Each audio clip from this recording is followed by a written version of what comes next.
You know something funny? There was a bat in my room. So I come home, right, from hanging out with my parents. They came to town to see me. And I come home. It's late. It's probably 11 or 12 o'clock at night. I come home. I'm ready to relax. I'm tired. We actually went on a bike ride, a big bike ride that day. I'm exhausted. My legs are hurting. My butt is hurting because of the seat.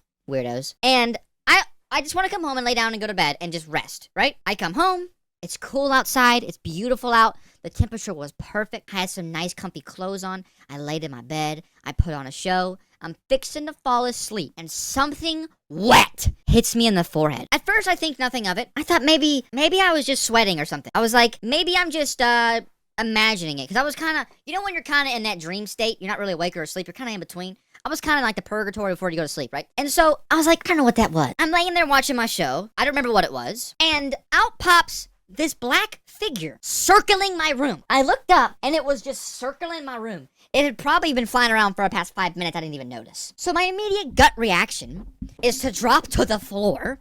And I started army crawling out of my room because I was afraid that the bat was going to attack me, okay? Now, I know that's not how it works, but in the moment, your brain tends to think a little different. So I'm army crawling out of my room, being as quiet as possible, okay? And literally, I was laying down like this, and I just hit one of these. I was like, I can't go any further, but you get the idea. And so I'm trying to get out of my room, but there's a box in front of my door. And the only way out is to make a lot of noise, kind of like Granny. And so I don't know what was in the box, but I pushed it with the force of 1,000 suns so hard, and I exploded so fast out of the room that I don't even remember what happened, and I left skid marks on the floor and burned through my socks, okay? So the bat's still, at this point, in the room, flying around in circles. I go upstairs to get my brother. I'm like, bro, there's a bat the size of a demonic figure flying around in my room. I don't know what to do. Now, when we were kids, we lived up north. We had bats all the time.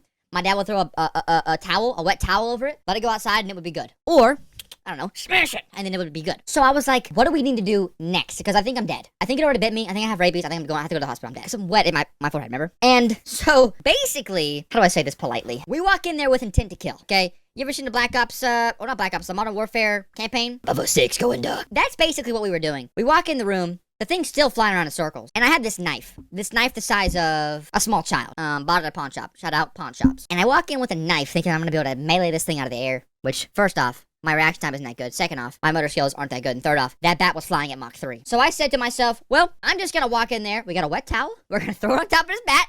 We're going to get it out of the house. As long as we don't get bit, we're good. So we walk in, again with intent to kill.